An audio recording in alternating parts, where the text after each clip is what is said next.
میں شروع کیتا۔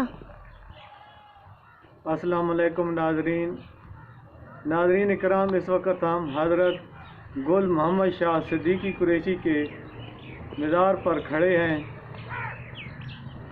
حضرت گل محمد شاہ صدیقی قریشی ایک مجذوب کامل تھے۔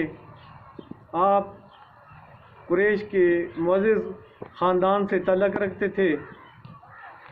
آپ کا خاندان اس وقت بھی عیسیٰ خیل میں دریائے سندھ کے کنارے آپ کے مزار کے نزدیک ہی آباد ہے۔ حضرت گل محمد شاہ صدیقی کے بارے میں بہت سی کرامات مشہور ہیں۔ ناظرین کرام، چلیے آپ کو مزار شریف کی زیارت کراتے ہیں۔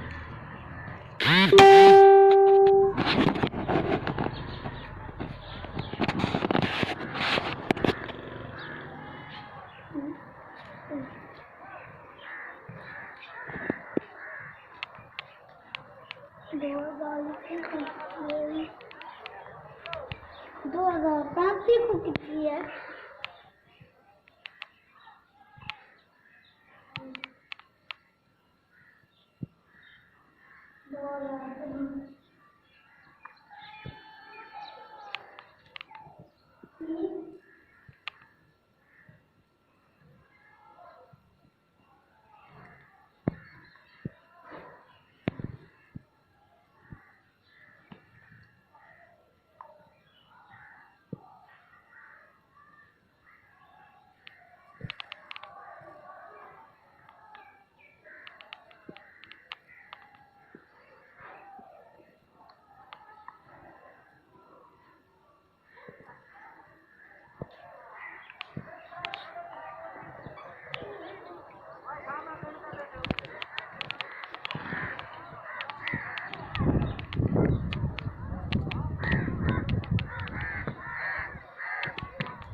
ناظرین اکرام، یہ جو آپ منظر دیکھ رہے ہیں، یہ حضرت گل محمد شاہ صدیقی کے مزار کے ساتھ ہی دریا کے کنارے کا منظر ہے۔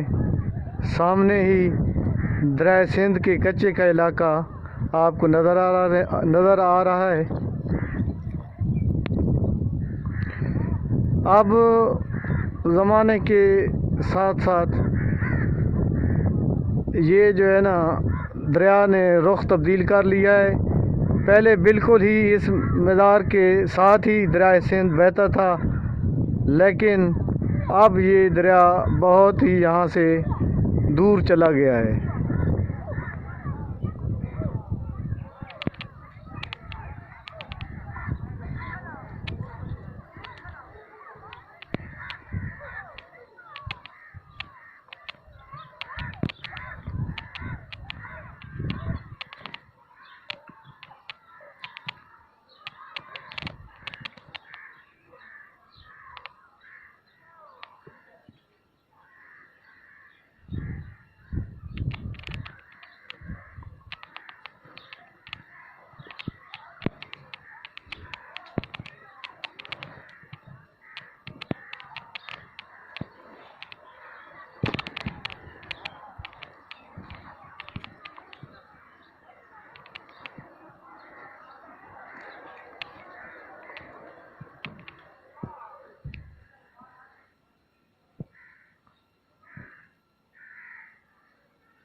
ناظرین کرام، حضرت گل محمد شاہ صاحب کی حضرت گل محمد شاہ صاحب کی ایک کرامت یہ بھی ہے کہ ایک دفعہ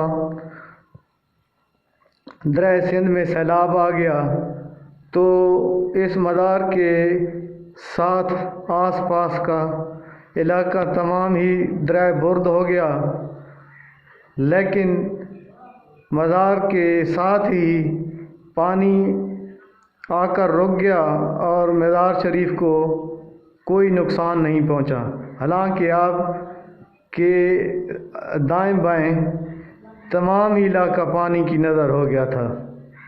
اس کے علاوہ آستانہ عالیہ بھور شریف کے معصوم صاحب بتا رہے تھے کہ حضرت فتح محمد بھوروی صاحب کو کم سنی میں کھانسی کا مرض لاحق ہو گیا۔ یہ مرض دائمی صورت اختیار کر گیا اور کھانسی کے مرض سے آپ کو شفا نہیں ہو رہی تھی، تو ان کے والد حضرت میاں جنگ باز رحمۃ اللہ علیہ ان کو حضرت گل محمد شاہ صاحب کے پاس لے آئے جو اس وقت حیات تھے۔ حضرت گل محمد شاہ صاحب نے ان کو دم کیا تو وہ کھانسی کی بیماری بالکل ختم ہو گئی، اور کہتے ہیں کہ پھر فتح محمد صاحب جنہوں نے 100 سال کے قریب 100 سال سے زیادہ عمر پائی ہے، پھر ان کو پوری زندگی میں کھانسی کا مرض نہ ہوا۔ سبحان اللہ۔